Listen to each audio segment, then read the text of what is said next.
Hello, everybody. It was a pretty decent day for stocks today. However, really, all of the excitement was really contained to, a few shares. Facebook, amazing day, huge volume, excellent up day. However, buying it up here on a daily, longer-term trend-following basis seems a little crazy for me. I know the charts look kind of crazy, but if you look at this arithmetic chart above, look at the base structures here on this arithmetic chart, and then compare it to anything past July.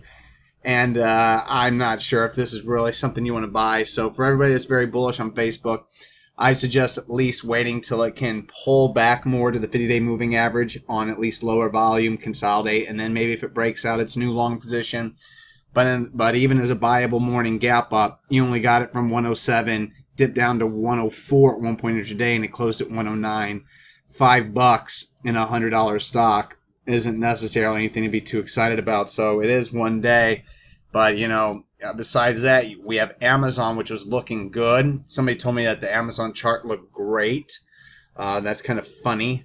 And after hours, last time I checked, it was down 5%. That was a while ago, though, so I have no idea what is at now. But it is gapping lower after hours. And overall, once again, this is not a good consolidation pattern overall.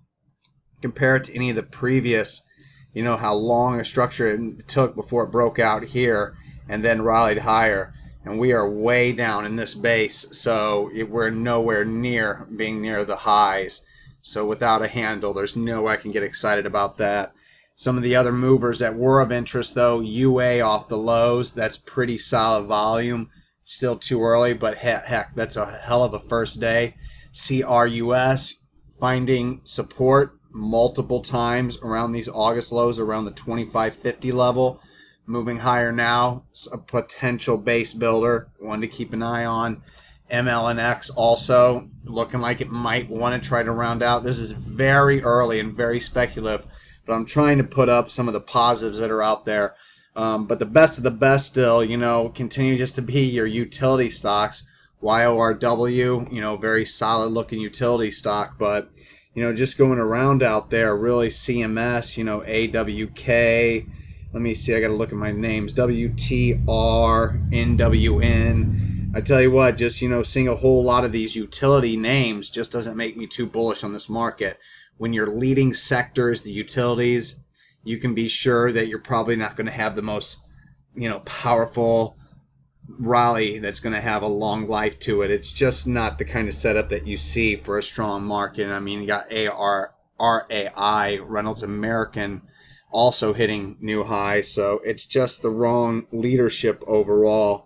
But, like I said, there are some positives off the low, just not enough to get me too excited. SBGI is another one trying to potentially work on a base, but all of this is wrong. All of it's wrong. About the best pattern I saw today that's high quality is XRS.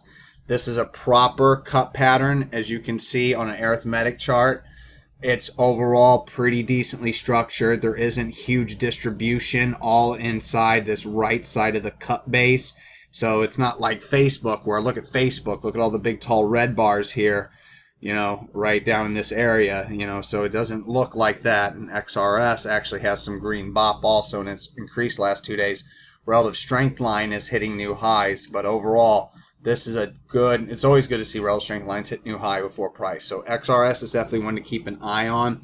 Obviously, it's up too much in one day here, but I tell you what, if XRS can go sideways a few days, and if BOP grows, for instance, and the volume dries up, you can be sure I'll be looking to set up buy stops to get long a potential further move in XRS. But besides XRS and YORW, there really isn't a whole lot out there that I like, on the long side. I mean, UGAZ and BOIL look like that they're bottoming out potentially, but I don't know. I don't like playing these futures with bottoming patterns, especially whenever it's not hitting a new low, and then I have positive divergence in my oscillators. My oscillators all look good compared to the recent lows, but there is no lower low in price, so it's hard to really, make heads or tails out of that. That's about it. And I unfortunately, PayPal, there's another stock that looks good, after today's move, but one day does not a new uptrend make. And getting to the actual market again, the NASDAQ only up 0.86%, the NASDAQ 100 leading up 1.39%. The Russell 2000, as you can see, was only up 0.05%. The Dow Jones Transportation Average was down 0.80%. So once again, the sectors that we want to see leading are now actually, once again today, lagging. The Russell 2000 was the weakest of all the regular indexes, and the Dow Jones Transportation Average was the weakest index today, and actually threw up another distribution day. The NYSE's up session came on lower volume than the day before, and like I said with the NASDAQ, it's all Facebook related, so not sure how you're supposed to be too excited about this market. And then another thing is, before we get to my final sell stop, our final sell today, that's really going to put another point home about this market. NVRO is a full sell on an end-of-day basis. This is a confirmation close below the 50-day moving average on above average volume, and it's also taking out this low here of 60.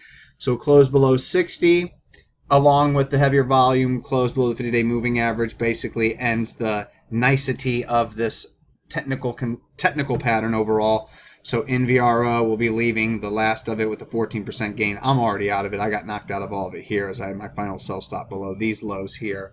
So NVRO I'm all out of. And then LMAT, another one that I'm all out of, was knocked out of all of it back here whenever it dipped below these lows. It's now a full sell on an end-of-day basis, and you're able to leave with about a 2% gain if you held it to this far. But what's it doing here is it's, even though volume isn't above average, it's an increase in volume from the day before. 1409 close is below 1410, and I know it's by 1 penny, but I'm telling you, the way that this stock was uptrending, if it's going to trade below the 50-day moving average like this with the volume support, it needs to hold that low a day of 1410. So the fact it's at 1409, full sell once again, leaving with some gains. And then the final sell signal today, LANC. Thank God for sell stops. So my first sell stop was below, initially, half my sell stop was at 112.14. That never changed. And initially, my first sell stop was at 114.11 following this signal on 122. However, the very next day, it attempted to break out intraday, reversed on heavier volume with red bop. That made me move half of my sell stop to the 116.11 level, keeping the final one at 112.14. Well, intraday yesterday, it traded down to 115.64. That knocked me out of half of my lance. Today, gap down to 107.98. I got out at like 106 whenever the trades went through, and it closed at 104.05. It's a full sell on an end-of-day basis. But once again, another reason why you got to use stops in this tape, because my God. Well, we knew earnings were coming up anyway. Whenever I went long, I knew earnings were on the 28th. So it's not like any of this was a surprise. So I kept the position small. What is shocking, I guess you could say, is that this is a food and beverage stock that is trading like it's a high beta name like Amazon and Netflix. So the fact that LANC on a earnings weren't that bad. The report isn't that bad. It's just not that bullish in the future. I mean, so it's not like they were horrible. So the fact that Lance can trade like this following an earnings report is just absolutely, emblematic of everything that's going on in the market right now. And that's why you got to be careful, because if they can do this to a food and beverage stock, Jesus Christ, do I really want to be heavily long this market? Of course not. But that's also why to keep tops, tight stops. And even if I would have moved my final sell stop to 114.11, it didn't trade down to 114.11 yesterday. The low day is 115.64. So no matter what, it only would have taken out half of my stops even before today. It's unfortunate it got down that much, and you can guarantee there is no way in hell I ever thought it would do that. I mean, just look at this stock. Do you see a gap down like that at all in this chart going back to 2013? Let's go back to 2012. You get a little bit of gap down here in 2012, but man, not like that. So Lance is just another, example of why cash is king here on an end-of-day basis. Keep your trades to day trades only. There were some names like Piers. Oh, man, I shut it down, I think. Nope.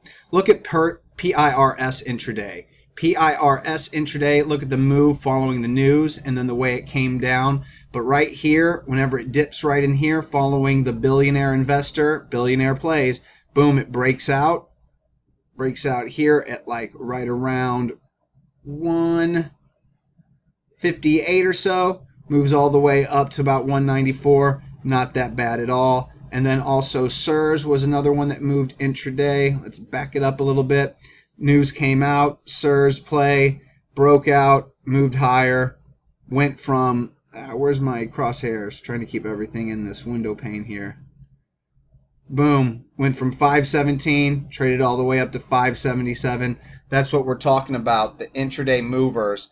This is where the action is. You got to focus on the news. You got to focus on early morning spikers. None were really that great today, but intraday we had a couple of news items hit that made these stocks move. And like I said, it's all about the small cap intraday trades, low float, low price names. If you're looking at anything further than intraday, it's going to be risky. That's why cash is king on an end-of-day trend following basis for now.